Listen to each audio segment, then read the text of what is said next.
coming to you raw and unscripted. Beaming across Ontario and beyond to places like Thornhill, Curtis, Liberty Village, and Cambridge. This is the Real Hickson Real Estate Podcast. Whether you're listening on your commute or putting on your suit, whether it's your morning stroll or you're on patrol, you just finished prayer or dropped the kids at daycare, you're in the bar, your car, or listening with the bathroom door ajar, near or far, this is the Jess and Giro Show.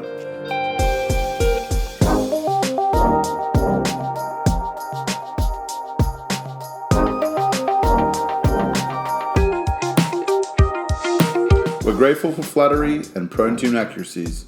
This is your guide to Toronto culture, people, events, news, but most importantly, real estate talk.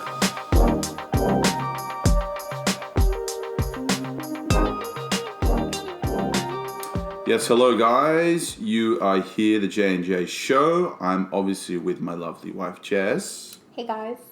And today we're going to be talking about 2019, the market in review.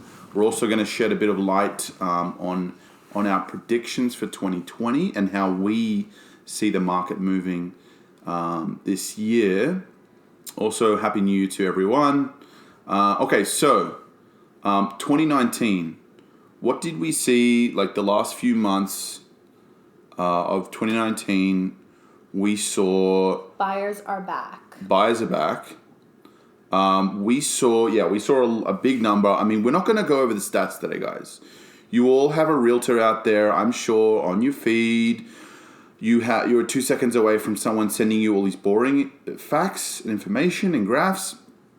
We can send that to you, of course, if you want, if you're the analytical type, of course. But we want to talk about what the numbers actually mean and how they actually affect you. It's one thing to throw up a bunch of numbers. It's another thing to actually talk about what that means to people and how that affects them. So the last few months, we saw a huge, rise in the number of sales and the cost, the price going up, and that was also in direct relation to the inventory going down. So we're moving into a seller's market. If it keeps going the way it's going, it's probably going to become an extreme seller's market. We'll have to see in the first kind of few months leading up to the spring market in 2020.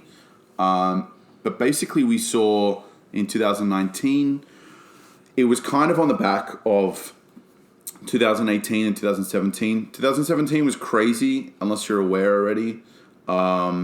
Jess, you experienced that firsthand, 2017. Yeah. It was multiple offers on everything. There was not enough inventory. There was buyers. There was unknown situations. Everybody was wondering how things were going to go and then waiting on the big move from the government. And then it just came to a crashing halt as soon as the new plans were in place. The stress test. The foreign investor tax. So that was through 2018. We kind of saw that drop. So to start 2019, it wasn't great. And we expected, because it hadn't been so great for a little while, we were expecting a good spring market. Now, that wasn't the case. No. Buyers were still on the fence and wondering what was going to happen with the new government coming in and what kind of changes were going to be made to the mortgage rates. Yeah, so... now, what we know is the mortgage rates are really low. Steady. And they're holding. We weren't sure, if they're going back up, going back down. But the news is that they're steady.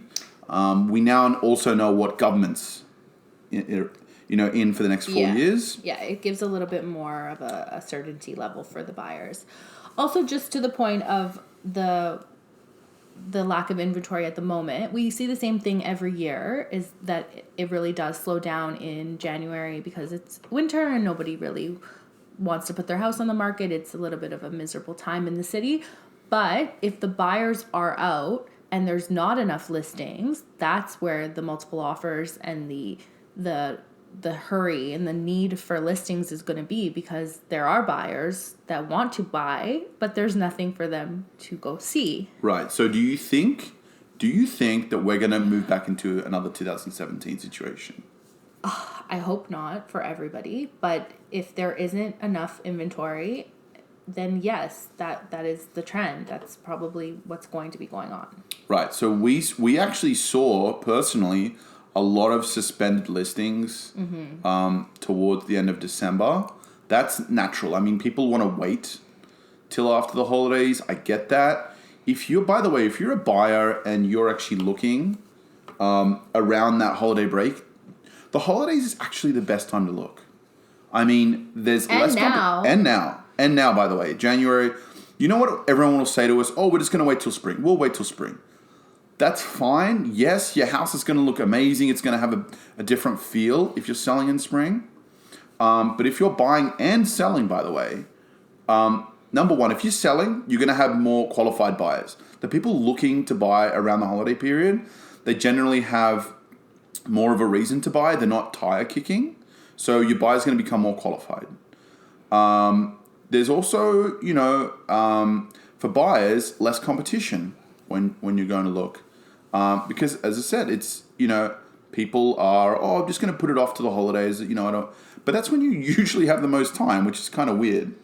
Yeah, well, not if you have small children. Not if you have small children, of course. But you can throw them in the back of the car. Yeah, take Come on, them to a kids, we're going to look for a show. Yeah. Let's go buy a house for Christmas. Right. So to sum up, basically 2019, a bit of, it was a transient period, I think. Yeah, with a strong finish. Strong finish, super strong finish. That is continuing into Q1. Yeah, right. So we might actually have a really early strong spring market. Mm-hmm. We will see. Which is exactly what happened in 2017. The spring market started in January. Right. So it's gonna be interesting by the end of this month when we get the stats, first week of February, to see what's happening.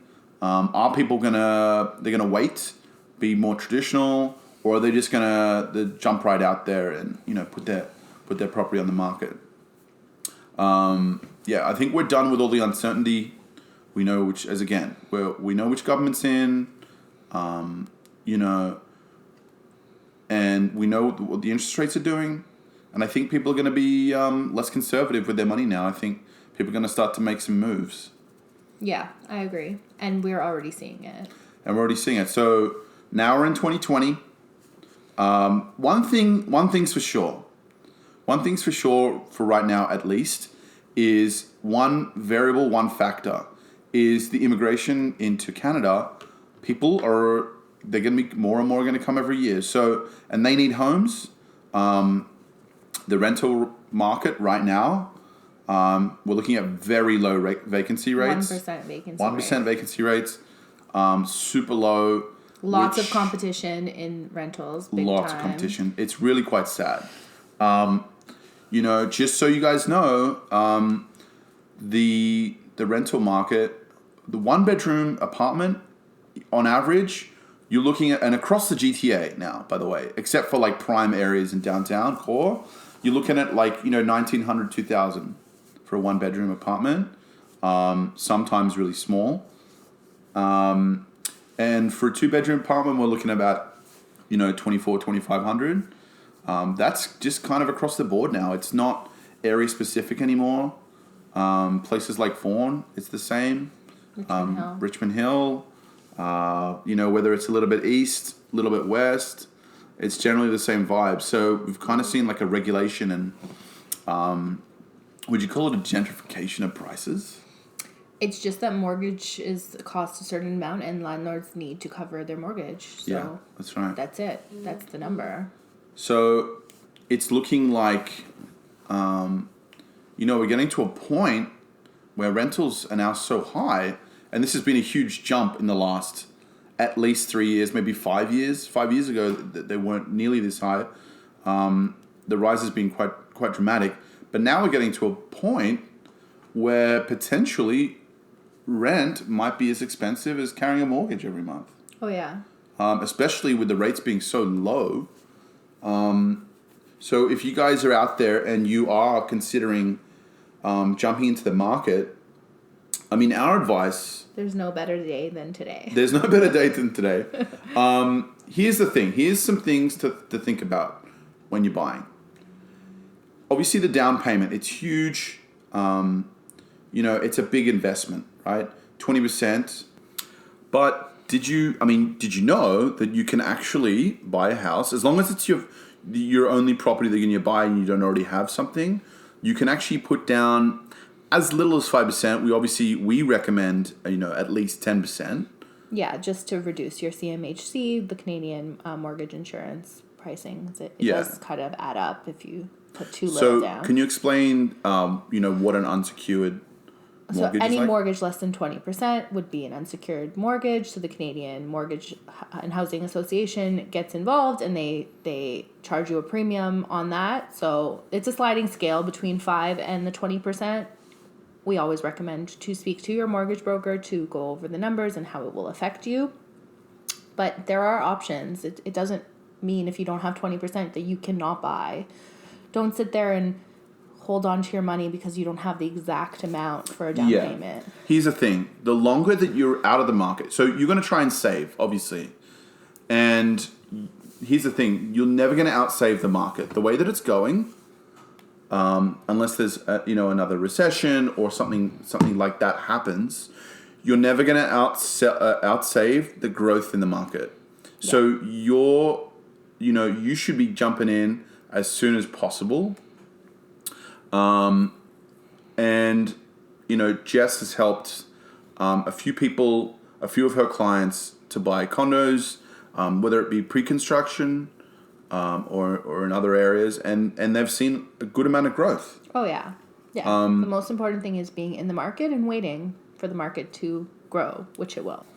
And so for sellers, the way I see it going, as I said earlier, we saw a lot of suspended listings, obviously over the holiday break, perhaps through January, through February, we don't know. I feel like we're going to have a strong spring market. How do you feel? Yeah, I agree. But if it starts early, it's better to be the first on the market. Exactly. We might see it swing back towards a buyer's market.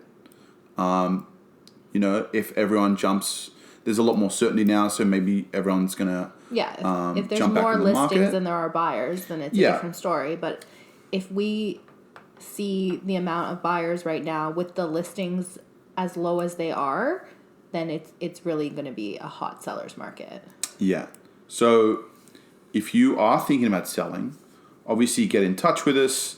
Reach out, just even if you want to ask any questions about the process or good strategies, because there's a lot of different selling strategies that at least we implement for pricing, etc. But now I think January, February would be a good time to list. Yeah. I think by March and April... Reduce the competition. Yeah, reduce the competition. As we said, it's there are a lot of buyers out. They're back, and they are looking. And we've done a few showings recently at condos where, we've had a line up at the door, which... Yeah, which takes us back to a few years ago. Right, which takes us back to 2017. And history does repeat itself. So it'll be interesting. Okay, so how are we going to summarize this show, Jess? Yeah, so we saw 2019 as a transitional period. It started off slow and really finished off quite strong. And we think it's going to continue that way all of 2020. That's my prediction. Okay, guys, so you heard it here first. There are predictions and summaries of 2019. Please, if you are thinking about selling, reach out, drop us an email. We'll have all that information listed in the information on the podcast. You'll see it on YouTube. Rate and review. Rate and review, guys. And if there's something you want to know about, hear about, us talk about, then let us know. Yeah, if you have any subjects that you want us to talk about and bring up on the show, coming from real people in the biz, and of course, it's very candid here. We're not scripted. We're just straight from experience. So you can find us on Instagram at Hickson Real Estate. You can jump on our website and have a look at some of the latest listings that we have up, hicksonrealestate.ca. And you can also find us on Facebook. Anyways, guys, thanks so much for listening. I'm Jero. I'm Jess. And we hope you enjoy the rest of your day. Cheers.